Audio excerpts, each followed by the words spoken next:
Hey guys, what's up? It's amazing what healing does for your vision, for your tolerance, for your awareness. Before, there was so much I would tolerate. Before, there was so much I would make excuse for. Before, there was so much I would put up with. Before, there was so much I didn't know that I was valued. There's so much that the bare minimum seemed like the most because I didn't have a father who poured into me. I didn't have any healthy male relationships. So, any I had an idea of what I was. I had an idea of what I should expect based on what other people would say or based on the relationships you see other people have. But for me personally, I didn't believe I was worthy of it because I was never shown that kind of love from a man. I wasn't shown that kind of respect, the value, and all those things from the men that were in my lives that were supposed to protect me, supposed to take care of me. But now that I've gone through my healing process, and over the years, you learn all of the things that you go through, and you know, yeah, I would. This is not it, and you realize that your bar was to the floor, and you were tolerating trash.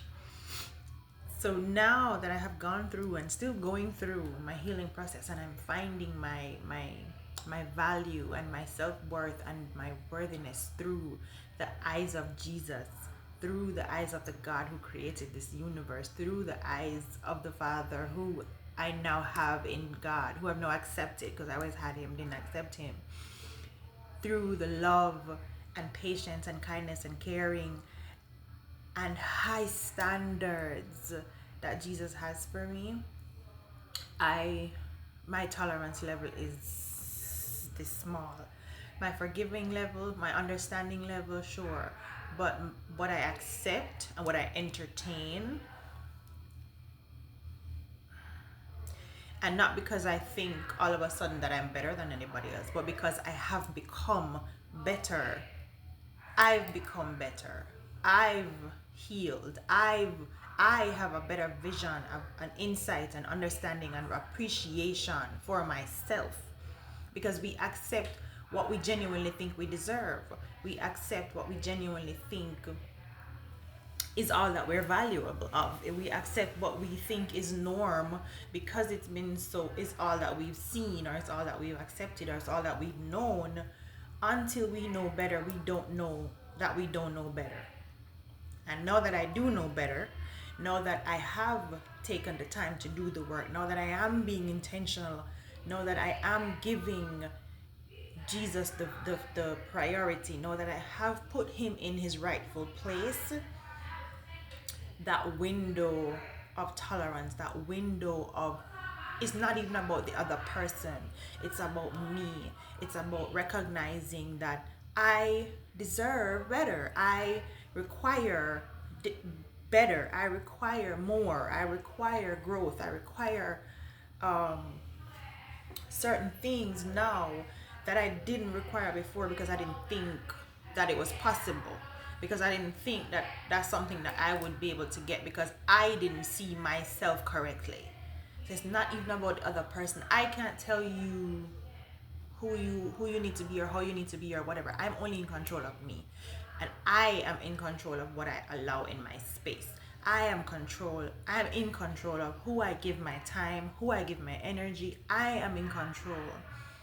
And having gone through abuse, having gone through I survived a narcissist, having gone through being kidnapped, having gone through being raped, having gone through being abandoned, having gone through being rejected, having gone through being taken advantage of, having gone through being torn down, having gone through being minimized, having gone through being forced to shrink, having gone through the things that I have gone through, and having gone through the healing that God has taken me through, which has not been pretty, which has not been elegant, which has not been graceful or looked pretty or looked beautiful. It's been a very torturous process because there was so much deep rooted things that needed to be unearthed, needed to be rooted up. And there's nothing beautiful about the pruning process. There's nothing beautiful about the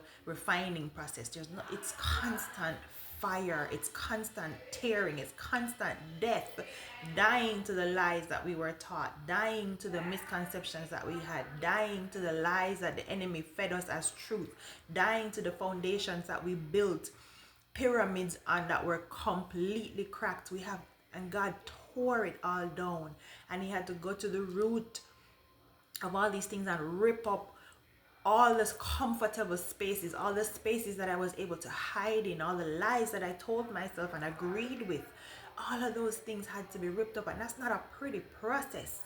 It's been a grueling, heart wrenching, gut wrenching process, because everything that I had taught myself, every wall that I had built around my heart, everything that I had put up and created what I thought was gates to keep people out, that ended up becoming my own prison. And he had to rip all that away and expose me and make me vulnerable and make me have to look at myself and make me have to deal with all the things. Who, child?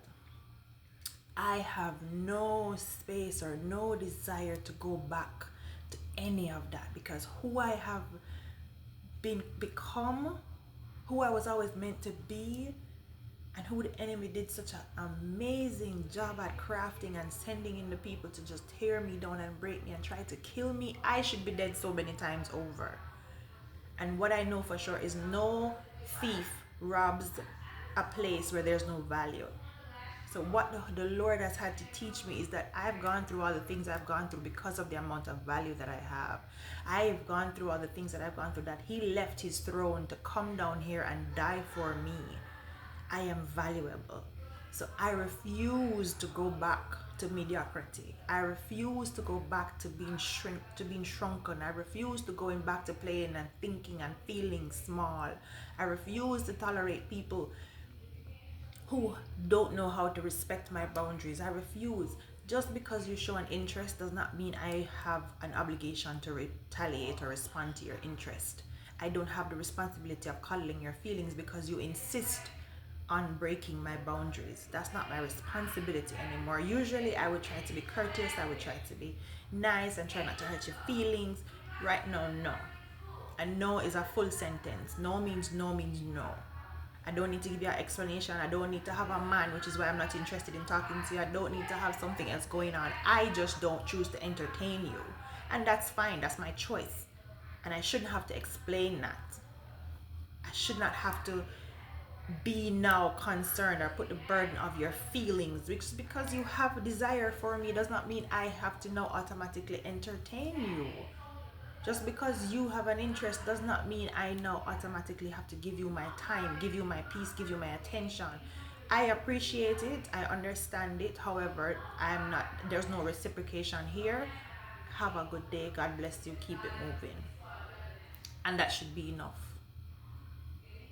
Because my because I have placed such God has shown me just how much time is so valuable. Time is so valuable. It's the only thing that we cannot get back. Once it's gone, it's gone. He can double up, he can recoup it, absolutely sure. But we are given so a short amount of time to come here. We're all here on mission, and we don't have time to waste on people who one don't know their mission and who are the enemy sends to assign to distract you from your mission. Stay on mission. Stay so focused on God that you can see the BS from a mile away. Stay so focused on God that you can smell deception from a mile away. Stay so focused on God that you can see the red flags before they even get planted. Because time is so valuable. You are so valuable. God don't play about you, and he don't play about me. And I'm not playing about me no more, because I was the one playing in God's face. I was the one not understanding what he did for me. I was the one not understanding who he sent me here to be. And now that I'm on point, baby, ain't nobody got time to be wasting. I love you. Have a good day.